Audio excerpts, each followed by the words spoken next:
তজনা মহামহন্তৰ দুখানি অভয় চৰণত গুৰুৰ আজ্ঞাখিৰে ধৰি ভক্তিৰ সেৱাভাগী অৰ্পণা কৰা হৈছে। প্ৰভু ভগৱন্ত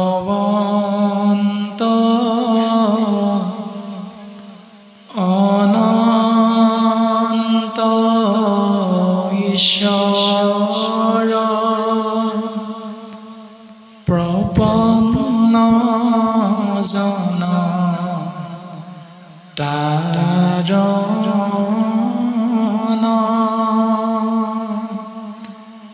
তুমি প্ৰিয়তম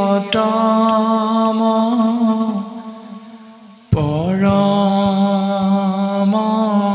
দেৱতা জানিয়া লৈলো শৰণ। ৰাম তুমি প্ৰিয়তম পৰম দেৱতা জানিয়া লৈলো শৰণ।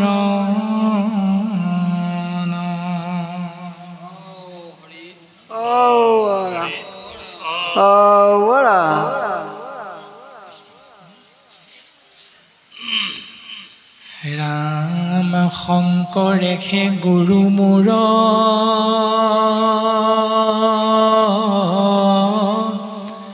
প্ৰিয়তম আত্মা হৰি শংকৰৰ বিনে নাহি আন।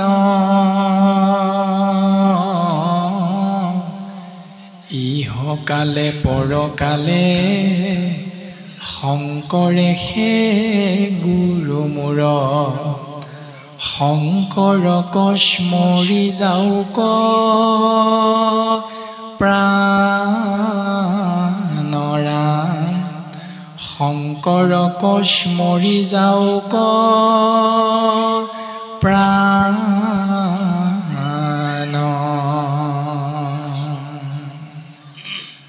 কৃপালু শ্ৰীমন্ত শংকৰদেৱ পৰম গুৰুজনাৰ দুখানি অভয় চৰণত সমস্ত জীৱৰ মংগলৰ অৰ্থে ভক্তিৰ সেৱাভাগী অৰ্পণা কৰা হৈছে।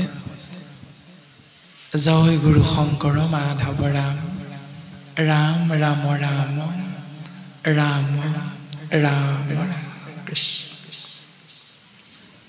আমাৰ কাষতে আসনাধিষ্ঠ হৈ আছে আমাৰ অতিব সুহৃদ শ্ৰীমন্ত শংকৰদেৱ সংঘ ভক্তিৰ পঢ়াশালী ভাগীৰ এজন একনিষ্ঠ গুৰু ধৰ্মৰ সেৱক অজিত বাবজনা নামাচাৰ্য পাঠাচাৰ্য আৰু বৰ্তমান ভাগৱত ব্যাখ্যাকাৰক হিচাপে আপোনাসৱৰ মাজত হয়তো এই 4 দিনীয়া কাৰ্যসূচীত এদিনৰ বাবে তেৰায়ো আপোনাসৱৰ অগ্ৰত আপোনাসৱ মহামহন্তৰ আজ্ঞাতে থাকি গোবিন্দ মহাপ্ৰভু কৃষ্ণ গোসাঁই নিৰ্গুণ নাম শ্ৰৱণ কীৰ্তন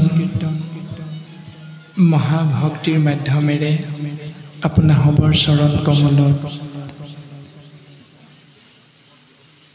ভক্তিৰ সেৱাভাগী আগবঢ়াই দিব।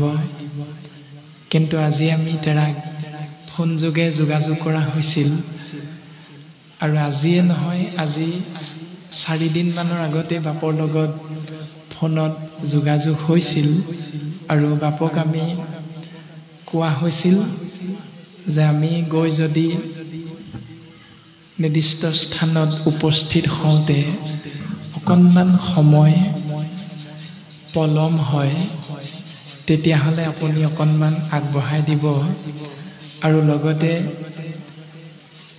আমি মূঢ়মতিৰ ওপৰত যেতিয়া দায়িত্ব আহি পৰিব তেতিয়াও অন্তত আধা ঘণ্টামানৰ কাৰণে হ'লেও আপুনি আমাক অকণমান সহায় আগবঢ়াই দিব আৰু সেই সূত্ৰে বাপ আহি নিৰ্দিষ্ট সময়তকৈ আগতেই আসনাধিষ্ঠ হৈ আছে। গতিকে আমি তেৰাৰ চৰণ কমলৰ যোগেদি পুনশ্চবাৰ আপোনাসৱ মহামহন্তৰ দুখানি অভয় চৰণত ভক্তিৰ সেৱাভাগী নিবেদন কৰা হৈছে। আপোনাসৱ মহামহন্ত, আমি মূঢ়মতি আৰু আপোনাসৱৰ এই পবিত্ৰ পুণ্যধামত আমি উপস্থিত হোৱাৰ সৌভাগ্যৱন্ত কেৱল এইবাৰেই নহয়, ইয়াৰ আগৰবাৰো আপোনাসৱৰ মাজত আহি আমি আপোনাসৱৰ আজ্ঞা শিৰোগত কৰি কৃষ্ণস্তু ভগৱান নাম বস্তুৰে সেৱা আগবঢ়োৱা হৈছিল। কিন্তু সেইবাৰো আমাৰ অনুষ্ঠান লখিমপুৰত আছিল আৰু সেইকাৰণে আহি পাওঁতে সেইবাৰো পলমেই হৈছিল। আৰু এইবাৰো দিনৰ ভাগত তিতাবৰ আৰু যোৰহাটত অনুষ্ঠান আছিল আৰু ঘৰৰ ওচৰতে আমাৰ নিজৰ প্ৰাথমিকতে আমাৰ বাইদেউ আৰু ভিনদেউৰ গৃহতে এভাগী নাম আছিল আৰু গৃহৰ মধ্যে জন্মদাতা পিতৃৰো অকণমান দেহাৰ অসুস্থতাৰ বাবে আমি আপোনাসৱৰ মাজত আহি উপস্থিত হওঁতে সময় অকণমান পলম হ'ল। তাৰ বাবে আপোনাসৱে আমাক নিজৰে সন্তান ভাবি চৰণ কমলত এক কণিকা ঠাই দিব। আমি সবাৰো শ্ৰীচৰণত ভক্তি